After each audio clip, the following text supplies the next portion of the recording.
Assalamualaikum warahmatullahi wabarakatuh. Saya Aisyah Humaira dengan NIM 210100163 ingin memberikan penjelasan mengenai cooperative learning dan contextual teaching and learning.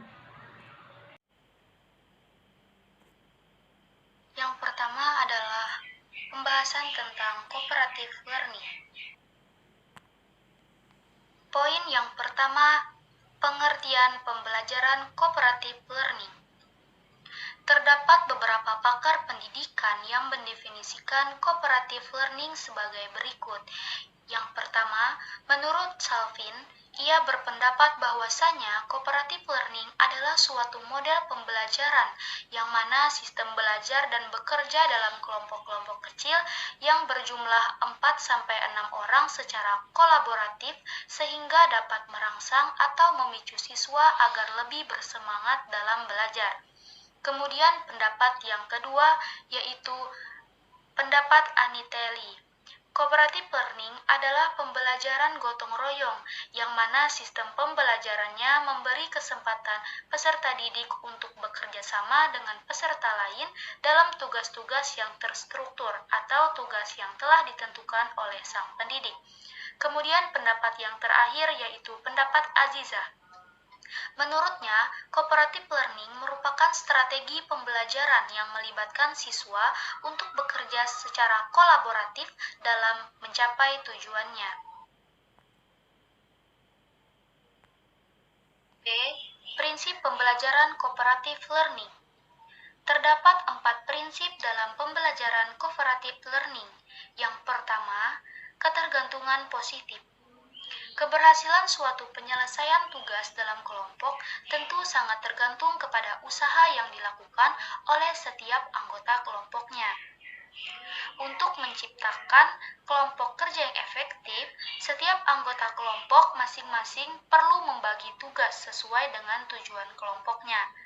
Hal inilah yang disebut dengan ketergantungan positif. Lanjut poin yang kedua, tanggung jawab perorangan.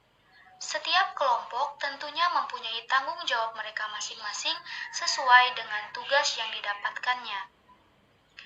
Poin yang ketiga, interaksi tatap muka. Interaksi tatap muka akan memberikan pengalaman yang berharga kepada setiap kelompoknya. Poin yang keempat, partisipasi dalam komunikasi. Pada pembelajaran cooperative learning, siswa akan dilatih untuk dapat mampu berpartisipasi secara aktif dan berkomunikasi antar sesama. C. Langkah pembelajaran cooperative learning. Terdapat 6 langkah utama dalam pembelajaran cooperative learning yaitu sebagai berikut. Yang pertama, penyampaian tujuan dan memotivasi siswa. Pada langkah ini, guru menyampaikan semua tujuan pelajaran yang ingin dicapai pada pelajaran tersebut dan kemudian memotivasi siswa dalam belajar. Kemudian, langkah yang kedua yaitu menyajikan informasi. Pada langkah ini, guru menyajikan informasi kepada siswa dengan jalan demonstrasi atau lewat bahan bacaan. Kemudian, langkah yang ketiga, mengorganisasikan siswa ke dalam kooperatif kelompok atau kelompok kooperatif. Nah, pada langkah ini, guru menjelaskan kepada siswa bagaimana caranya membentuk kelompok belajar dan membantu setiap kelompok agar melakukan transisi secara efisien. Kemudian, langkah yang keempat, membimbing kelompok bekerja dan belajar. Pada langkah ini, guru membimbing kelompok-kelompok belajar pada saat mereka mengerjakan tugas mereka. Langkah yang kelima, evaluasi. Guru mengevaluasi hasil belajar tentang materi yang telah dipelajari atau masing-masing kelompok dapat mempresentasikan hasil kerjanya di depan kelas. Kemudian fase yang terakhir atau langkah yang terakhir memberikan penghargaan. Nah, pada langkah ini guru bisa mencari cara untuk menghargai baik upaya maupun hasil belajar individu dan kelompok, seperti memberikan penghargaan atas kerja mereka. D. Model pembelajaran cooperative learning. Dalam cooperative learning, terdapat beberapa variasi model yang dapat diterapkan yaitu sebagai berikut. Yang pertama, Student Team Achievement Division atau STAD. Yang kedua, Jigsaw. Yang ketiga, Group Investigation. Yang keempat, Rotating Trio Exchange. Dan yang terakhir, Group Resume. Kelebihan pembelajaran cooperative learning. Yang pertama, materi yang akan dipelajari tidak sepenuhnya tergantung kepada seorang guru. Yang kedua, melatih peserta didik untuk berpikir sendiri atau mandiri, menggali informasi dari berbagai sumber dengan rasa ingin tahunya, dan belajar dari peserta didik lainnya. Yang ketiga, peserta didik dapat mengembangkan ide dan gagasannya melalui kata-kata, kemudian dapat membandingkannya dengan ide peserta didik yang lain. Yang keempat, melatih peserta didik untuk menerima segala perbedaan atau toleransi, baik dalam satu kelompok maupun kelompok lain. Yang kelima, melatih peserta didik untuk lebih bertanggung jawab dalam belajar mandiri maupun dalam berkelompok. Dan yang terakhir, meningkatkan prestasi akademik sekaligus kemampuan sosial peserta didik. Selain mempunyai kelebihan, pembelajaran cooperative learning juga mempunyai kekurangan. Yang pertama, terdapat perbedaan kesan antara siswa yang cerdas dan siswa yang kurang cerdas. Dalam hal ini, siswa yang kurang cerdas hanya akan dianggap sebagai penghambat dalam penyelesaian tugas kelompok. Yang kedua, diperlukan waktu yang cukup panjang dalam mengembangkan kesadaran kelompok pada diri peserta didik. Dan yang ketiga, terdapat kemungkinan melemahnya kemampuan mandiri peserta didik karena pada pembelajaran ini lebih bertumpu pada belajar kelompok. Kemudian lanjut ke pembahasan yang kedua, yaitu materi tentang Contextual Teaching and Learning atau CTL. A. Pengertian pembelajaran Contextual Teaching Learning atau CTL.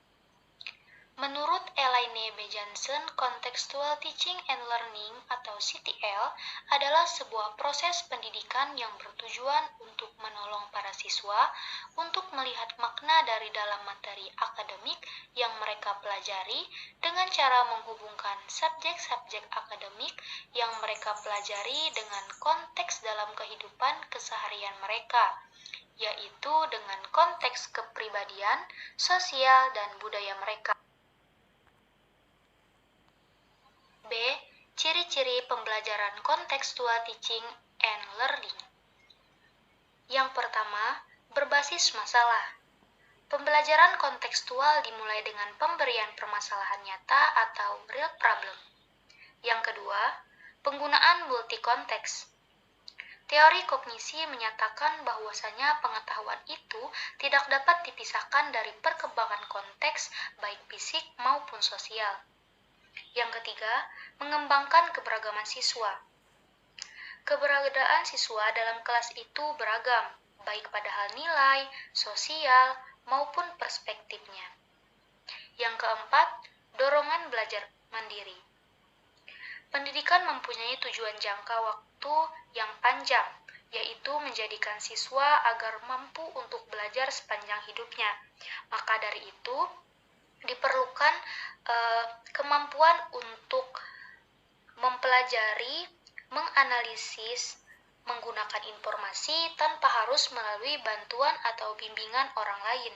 Dan yang terakhir, pembentukan kelompok belajar. C. Prinsip-prinsip pembelajaran Contextual Teaching and Learning. Yang pertama, konstruktivisme.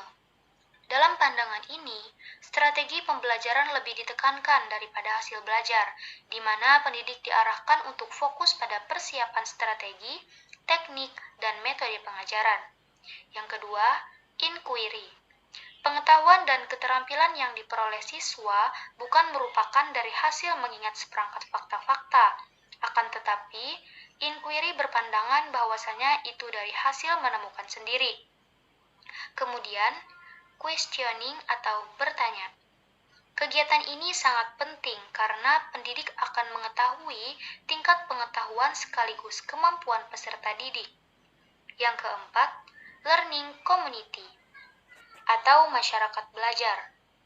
Pengetahuan yang mereka dapatkan merupakan hasil dari kerjasama tim atau kelompok yang telah dibentuk oleh pendidik.